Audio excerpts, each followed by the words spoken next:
Yo tout le monde, c'est Aniki. Allez, deuxième round pour Starbirth, on y va.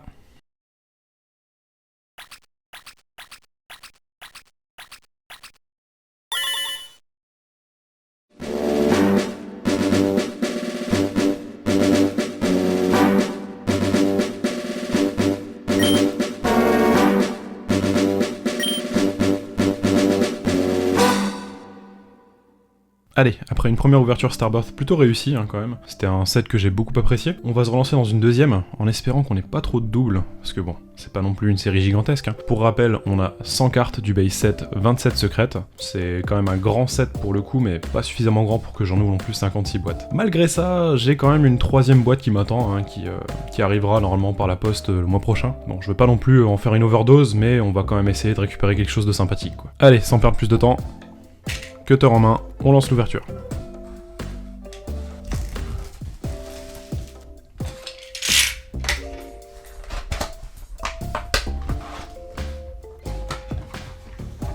Alors, je vous représente pas la boîte, on l'a déjà vu la dernière fois. Pareil pour le booster, on a déjà vu également, et comme c'est assez paresseux chez nos amis japonais, ça reprend l'illustration du display. Pas besoin d'en refaire le tour. On va juste parler rapidement de mes objectifs, qui serait d'avoir une alternate, au possible. J'aimerais éviter celle de Luminion parce qu'elle m'intéresse pas plus que les autres, mais bon, on prendra quand même ce qu'on aura, bien entendu. Une Full Art Dresser, ça pourrait être sympa, mais une Full Art Dresser qui m'intéresse, comme celle de Cynthia, ça j'aimerais bien, pour le coup. Autre objectif, ce serait justement de compléter un petit peu ce qui me manque en termes de V-Star, notamment, parce que je sais qu'on a Shaymin et Farfaduve que je n'ai pas. Donc avoir au moins une de ces deux-là, ça pourrait être sympa. Le reste, on verra dans la troisième boîte, bien entendu. Allez, sans perdre plus de temps, on prend tous les boosters du côté droit, on fait disparaître la boîte, on place les boosters par ici. Et c'est parti pour le premier booster.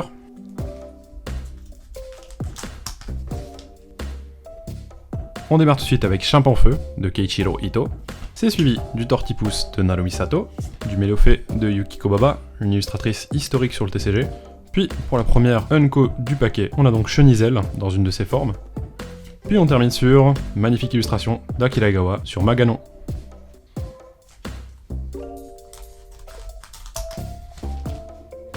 On enchaîne avec le Carmage de Hatachu, qui fait quand même de la modélisation 3D semble-t-il. Pas ce que je préfère, mais quand même sympathique, il faut le dire. C'est suivi, alors là, que je me trompe pas, c'est Tic et non pas Click, c'est fait par Okacheke. J'ai vraiment du mal, ces Pokémon-là, ils sont très oubliables et pas terribles. Et en plus de ça, ils me font m'embrouiller dans les noms, donc c'est un peu la cata. C'est suivi du magnifique Shinshidou de Miida Nakai. Shinshidou qui a l'air de faire en fait les poussières avec sa queue, et qui dépoussière une petite lampe de chevet. Puis, oh, je crois qu'on commence fort. Let's go. Oh, bah fantastique. Là, je suis super content. Ça, c'est super. Shaymin V-Star. Bon, c'est une que je n'ai pas eu, j'ai eu d'autres cartes lors de l'ouverture précédente. N'hésitez pas à aller vérifier si vous voulez voir. Je suis quand même content de tomber dessus. Il est superment bien modélisé, quand même, faut le dire. Goban Graphics, c'est pas ma tasse de thé, globalement, mais là, il faut dire qu'ils font un travail quand même assez exceptionnel. Et donc, encore une fois, les nouvelles cartes, les V-Star qui remplacent les V-Max, on peut le voir, les bords sont blanc argenté, avec le V en haut à gauche qui est également blanc argenté, l'appellation V-Star dans le nom, toute une sorte de flamme en fait, de diverses couleurs un peu rosées, un peu jaunes, qui entourent le Pokémon, et en bas au niveau de l'effet V-Star apparemment, une sorte d'étoile justement, qui semble se démarquer dans le texte. C'est vraiment, franchement, j'aime beaucoup. Les V-Star sont plutôt une bonne idée, je trouve. Ça remplace bien les V-Max et ça fait bien son office. Et on termine sur une Hyper Ball. Alors, n'ayant plus de sleeve par contre, je vais sleever avec ces magnifiques sleeves de Lona. Lona, qui est un peu ma waifu quelque part, celle que je préfère dans tous les personnages féminins de Pokémon. Elle est très stylée, elle est ici avec son lot class et sa Pokéball pour le Dynamax. Donc on va utiliser ces sleeves-ci.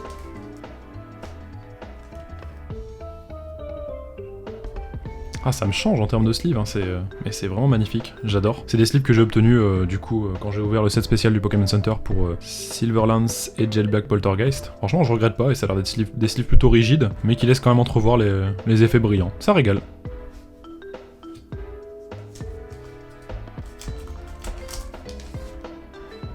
Allez, on continue avec le Tarinor de Mikikudo. Le Mustéboué de Tikamatsuno, qui a l'air d'être en vacances dans un paysage qui fait un peu penser à la Grèce, j'ai l'impression. Une future omelette, puis... bon, ça va quand même assez vite là pour le coup. Déjà une V, le fameux Raichu de Mugen Up. Bon, c'est quand même cool de l'avoir dans tous les cas.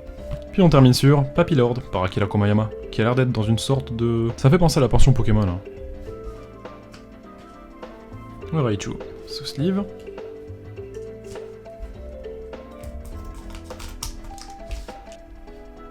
On enchaîne sur Wissikram par Shin Nagasawa, qui se gaffe de baies, 2 grains golems qui se suivent, un Eturmi par Sayatsureta, Luxray par Ayaka Yoshida, c'est plutôt sympa, et on termine sur un bassin de lave.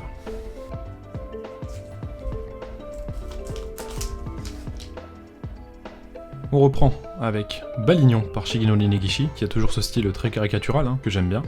C'est suivi de... ah là là là là, Greek Note par So-So. Greek Note émerveillé par un chantier, hein, j'adore.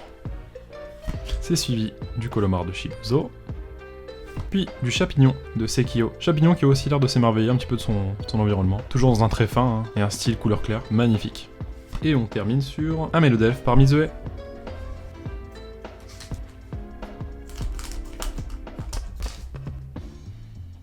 Ah, j'aurais peut-être pas dû prendre 3 boîtes pour le coup, hein. Mais bon, il y a une surprise quand même, c'est qu'on va revoir du VMAX Climax d'ici peu, donc ça, c'est plutôt cool. Alors, le magnifique Electek d'Okacheke, alors ça doit être... Click du coup. Le magnifique Canarticho de Tomokazu Komiya. Puis, ça va être une V. Oh, super. Farfa du V, en V. Par Saki Hayashiro. Oh, c'est magnifique, ça rend super bien. Les yeux qui s'illuminent comme ça, l'effet un peu cercle autour du Farfa du V, j'adore. Et on termine par un stade, semble-t-il. Farfa du V sous sleeve.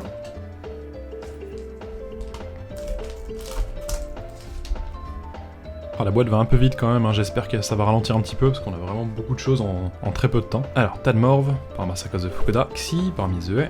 Oh, le magnifique Polarum de Ryoma Oratsuka. J'adore cette carte, hein, franchement, je sais pas pourquoi, mais elle a juste cette impression de tranquillité qui s'en dégage, je kiffe personnellement. Puis, on arrive sur le Dimore de Hasono, qui a préparé un mauvais coup, pour terminer sur un Chenizel.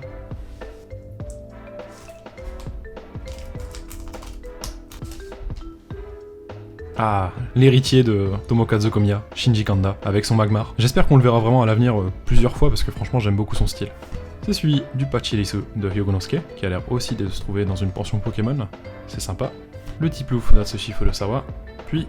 oh, incroyable, encore une V avec Dracofeu de N-Design Inc. que j'ai pour la seconde fois maintenant. Et on termine par le Saltimbanque. Le Drac, sous sleeve bien entendu. Et ça fait déjà 3 V, hein. On peut en avoir entre 4 et 5 maximum. Ouh, ça avance très vite.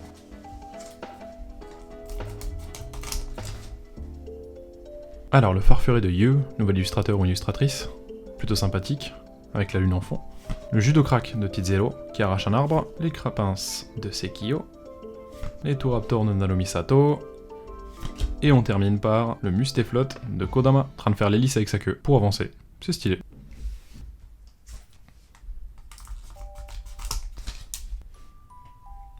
Bon, j'essaie d'aller assez vite quand même, comme on en a déjà ouvert. Il y a beaucoup de ces cartes qu'on a déjà vues, donc bon. À moins qu'on tombe sur quelque chose qu'on n'a pas encore, je vais quand même accélérer. Alors, Eoko, Ryolu par Tizero, Luxio par Kolomitsu. Kolomitsu, hein, qui nous a pondu une magnifique CHR dans VMAX Climax, que j'adore. Et c'est vraiment toujours rempli de couleurs, hein. C'est magnifique. Puis, une holographique avec, waouh, le magnifique Noctunoir d'Otomami, qui a l'air de concentrer l'énergie dans ses mains, hein, pour balancer je ne sais quelle orbe d'énergie. C'est stylé. Et on termine sur une sorte de pot pour le nabe, hein, je pense. Le fameux ragoût japonais, enfin. S'agissant d'un doublon, on va juste la poser ici.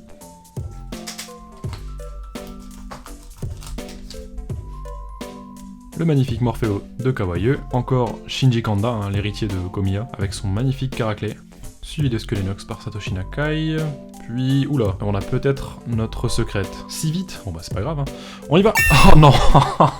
Non. Ah ça c'est la catastrophe. Alors ça... Aïe, aïe, aïe, aïe, aïe. J'ai envie de me pendre. Je suis tombé sur les pires displays, je crois, c'est pas possible. Bon, c'est pas grave, le Saltimbanque en Rainbow par Hitoshi Ariga. J'espère qu'il y aura une seconde secrète là, parce que je souffre intérieurement. Vous voyez pas, mais je brûle. Et on termine sur... bah tiens, brûler avec Hitran, ça tombe bien. Ça me fait crever de mettre ça sous sleeve. Mais bon...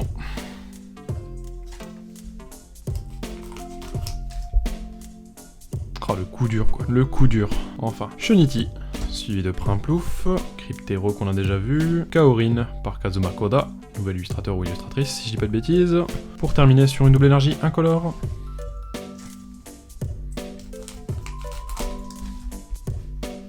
Oh, le magnifique Pashmiya d'Atsuko Nishida, suivi du Electek de Kacheke, du Balbuto de Kyoko Umemoto, qui a l'air de prier sous les étoiles, c'est stylé. Puis on arrive sur un Shonizel par Ryo Ueda, et on termine sur le Golemastock d'Ayakusube, avec beaucoup d'ombrage, hein. Plutôt stylé ce Golemastock, j'aime beaucoup.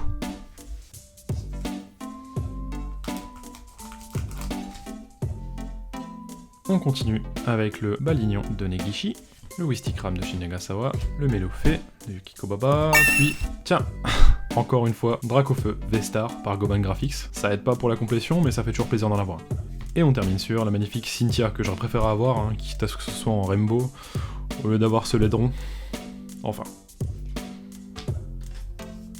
Notre Drac V-Star sous sleeve. C'est le dernier paquet du côté droit. Allez, on continue avec le Boscara de Niso Taniso, l'artiste qui nous a donné la magnifique CSR de Hector et Astronel, suivi de Tik par Okacheke, le magnifique Bidoof qui est également un dude chez les Pokémon, hein, si je me trompe pas, puis le Tropius de Shin Nagasawa, pour enfin terminer sur Tarinorm par Pani Kobayashi. Allez, tous les paquets du côté gauche, et c'est parti pour le premier. Et Oko qu'on a déjà vu, et Tourmi qu'on a vu aussi, et Crapin c'est pareil, puis Pingoléon en holographique, qu'on a déjà, pour terminer sur Kaorin. Le Pingoléon va ici.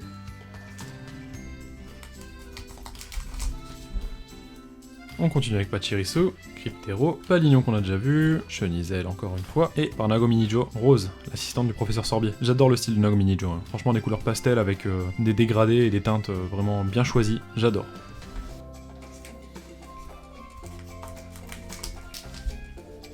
Ah, il nous faut vraiment une seconde secrète là, je suis en train de chialer intérieurement, j'en peux plus, c'est terrible. Alors, Karmash, suivi de Shinshidou, de Neneuf, de Mélodelph, et on termine sur Itran.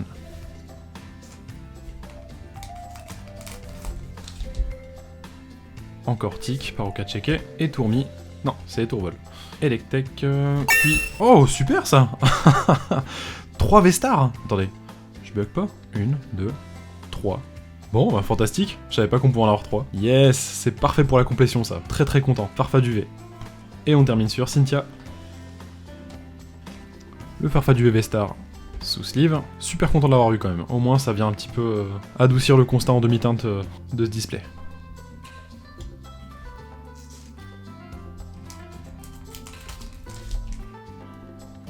Faites qu'il y ait une note secrète. Allez, Tortipousse, le Greek Note de So-So, Chimpan Feu, puis une autre holographique avec Karchakrok par Norikabe, et on termine sur le Dimoré de Hasono. Le Karchakrok va ici.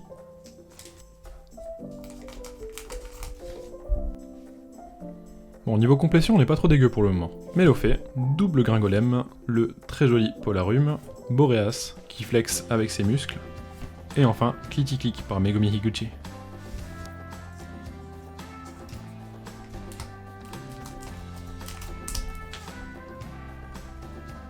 Oh le stress. Shuniti, Balbuto, encore le dieu Bidoof, en espérant qu'il me donne une belle carte en plus. Puis, oh super, ça j'avais oublié qu'il était dans le set. Libégon, V, oh là là. C'est vrai que c'est un dragon qu'on voit pas très souvent, hein. Moi en tout cas je le vois pas souvent tout du moins. Et c'est ici fait par Planeta Mochizuki, encore probablement un studio de modélisation en 3D. En tout cas ça rend plutôt bien, j'aime beaucoup. Et on termine sur une double énergie incolore. Bon, même si j'ai eu une secrète vraiment dégueulasse, en termes de complétion, je suis quand même bien fourni. Je suis très content.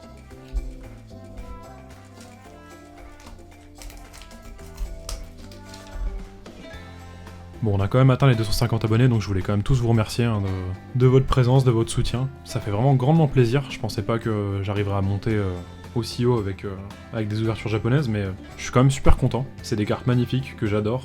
J'aime bien partager ça avec vous, et pour un peu fêter tout ça, j'ai décidé de faire un concours. Je vous donnerai les modalités normalement d'ici 1 à 2 semaines maximum, je pense. Le temps de recevoir ce que j'ai commandé, et j'espère que ça vous plaira. En tout cas, merci à tous.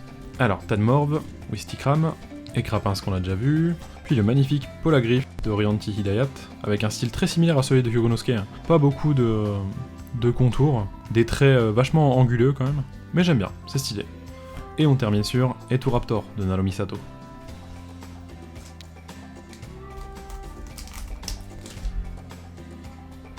Alors, le Farfuré de Yu qu'on a déjà vu, le Caracle encore une fois de Shinji Kanda, le Colomar de Shibuzo, pour arriver sur les recherches professorales du prof Sorbier, de Sanosuke Sakuma. Sanosuke Sakuma, hein, qui nous a offert la magnifique carte des amis de Galar, des compagnons de Galar, que j'adore, toujours un plaisir. Et on termine sur le magnifique et le sublime, franchement c'est peut-être une de mes cartes préférées du set, le Loclas de Tizero. Elle est incroyable cette carte. Elle va ici parce qu'on l'a déjà.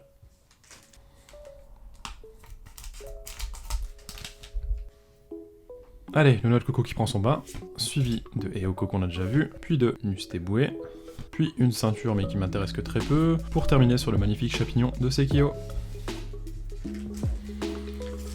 5 derniers boosters, j'espère sincèrement qu'il y a une autre secrète parce que sinon le constat il va être très très amer.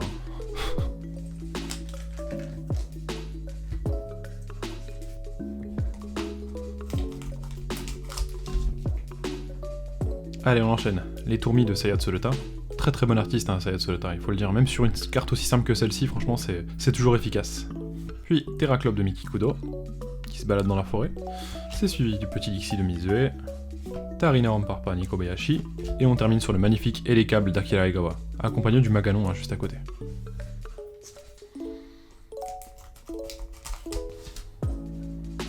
On enchaîne sur le sublime Riolu de Tizero.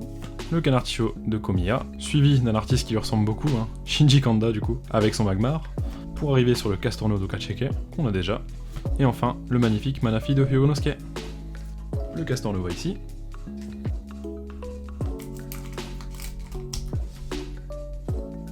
Le Boscara, qu'on a déjà vu, le Morpheo de Kawaii, le Skelenox de Satoshi Nakai, puis le Simiabraz d'Anesaki Dynamic, dans une pose où il se jette en avant, c'est plutôt stylé, dans un tourbillon de feu en plus, hein, j'aime bien. Et on termine sur un pack d'eau délicieuse, l'eau fraîche je crois dans le jeu. C'est ce qu'on utilisait pour passer les gardes et pour aller jusqu'à Safronia si je me trompe pas. On a déjà ce Simiabraz, pas facile à dire.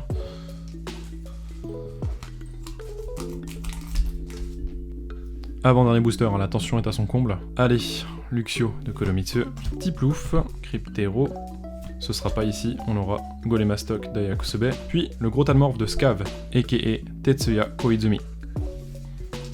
Dernier booster.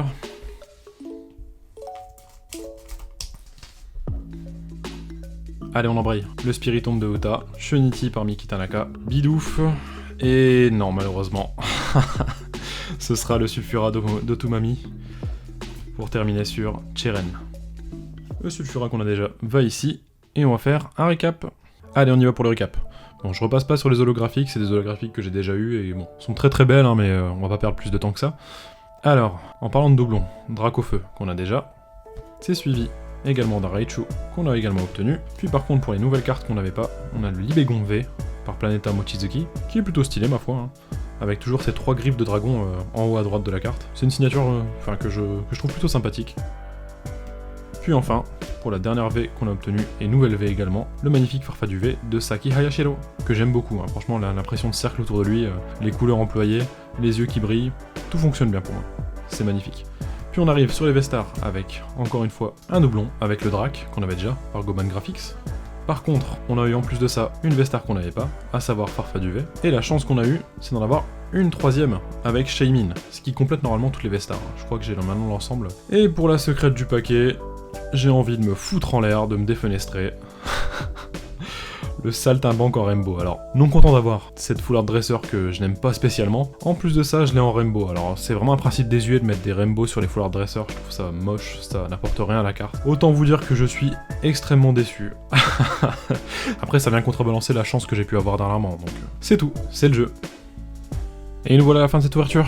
Bon, j'espère qu'elle vous aura plu, en tout cas plus qu'à moi, parce que là je suis un petit peu dégoûté, je dois avouer.